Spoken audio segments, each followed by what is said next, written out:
میرے نبی نے فرمایا مجلس میں بیٹھے ہوئے مسجد میں، کہا کہ یہ جو دروازہ ہے نا اس سے ایک جنتی آنے والا ہے۔ تو لوگوں نے دیکھا ایک مدینے کے مقامی آدمی ذرا بوڑھے، وہ مسجد میں اندر آئے، داڑھی میں وضو کا پانی، ہاتھ میں جوتا، نماز میں شریک ہو گئے۔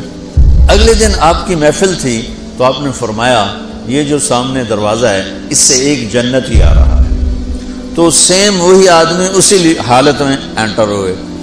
اگلے دن ہوا تو آپ نے کہا اس دروازے سے جنتی آنے والا ہے، ٹھیک وہی آدمی اسی حالت میں انٹر۔ اس مجمع میں ایک صحابی بیٹھے ہیں، ان کا نام ہے عبداللہ بن عمرو۔ یہ 1,24,000 صحابہ میں ان کی ایک اسپیشلٹی ہے کہ یہ سب سے زیادہ عبادت کرتے تھے، سب سے اتنی عبادت کسی نے نہیں کی۔ ساری رات نفل پڑھتے تھے، سارے دن کا روزہ رکھتے تھے، اور دن رات میں ایک قرآن ختم کرتے تھے۔ اب ان کو خیال آیا کہ یہ بابا جی مجھ سے بھی زیادہ عبادت کرتے ہیں، جو ان کو یوں ڈائریکٹ جنت کی بشارت ملی اور مجھے نہیں ملی، تو میں دیکھتا ہوں یہ کون سی عبادت کرتے ہیں۔ کیا یہ ساری رات سجدے میں پڑے رہتے ہیں، رکوع میں کھڑے رہتے ہیں، قیام میں کھڑے رہتے ہیں، کیا کرتے ہیں؟ تو ان کے پاس پہنچ گئے، چاچا کوئی تھوڑا والد صاحب کی ناراضگی ہے، دور رہنا چاہتا ہوں، 2-3 دن ٹھہر جاؤں آپ کے پاس؟ ہاں ہاں ہاں بیٹا آ جاؤ آ جاؤ آ جاؤ۔ اب عشاء کی نماز کے فوراً بعد انہوں نے چادر اوپر لی اور چادر میں یوں سوراخ کیا اور یوں لیٹ کے دیکھنے لگے کہ اب یہ بزرگ کیا کرتے ہیں۔ بزرگ تشریف لائے، سرانے پہ سر رکھا، اللہم بسمک اموت و احیا، سونے کی دعا پڑھی، اور تھوڑی دیر بعد فراٹے تھے۔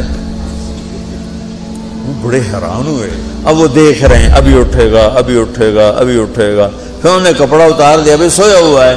وہ فجر کی اذان پہ اٹھے اور ان کا دماغ چکر کھا گیا، بھئی اے کی بڑی تہجد دے 2 نفل بھی نہیں تو جنت دی بشارت 3 دن کٹھی۔ انہوں نے کہا کل دیکھوں گا، کل شاید کچھ اور کریں۔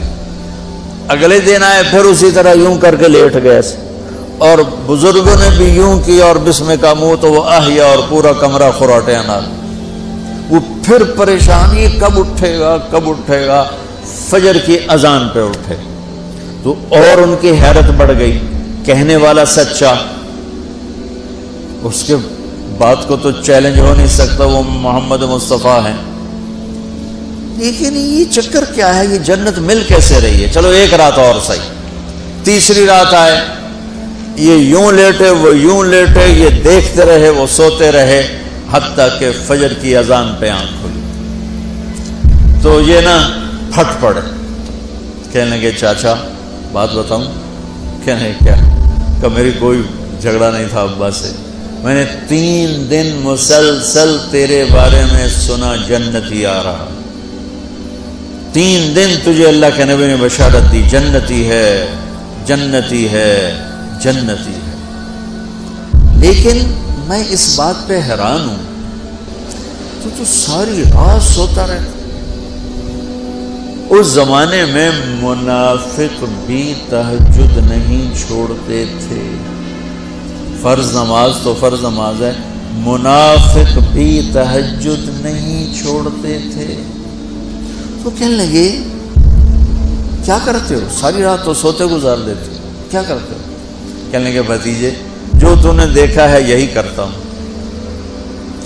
اب یہ پریشان ہے کہ اللہ کے نبی کی بات کو تو چیلنج ہو نہیں سکتا، اور جس کو بشارت دی ہے انہوں تے فٹ نظر نہیں آ رہی کہ کیسے 2 نفل آج کہ نیک لوگ تہجد نہیں چھوڑتے۔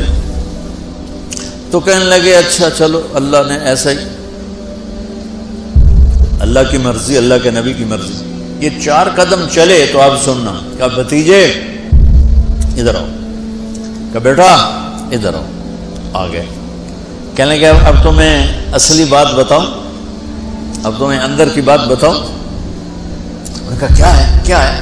اب وہ تیار ہو گئے کہ یہ کہیں گے میں 3 دن بیمار تھا اس لیے میں اٹھ نہیں سکا، ورنہ میں تو ساری رات سجدے میں گزارتا ہوں، میں تو ساری رات روتے روتے گزارتا ہوں۔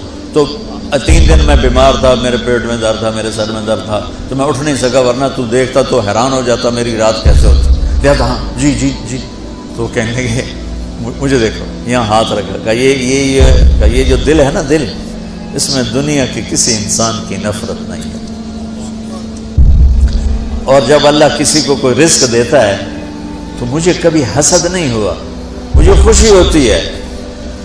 تو ان کی جو باڈی لینگویج تھی نا، حیرت میں ڈوب کے وہ کہتے ہیں ہاں بات ہے، سمجھ آ گئی، یہی سے۔ انہوں نے ایسا نہیں کیا، وہ کہنے لگے ہاذا ہوا، اچھلے اپنی جگہ سے، ہاذا ہوا، یہ چاچا اب سمجھ میں آ گیا، سمجھ میں آ گیا، یہی ہے جو آپ کا سینہ اللہ نے پاک کر دیا ہے، اس پر آپ کو جنت ملی ہے۔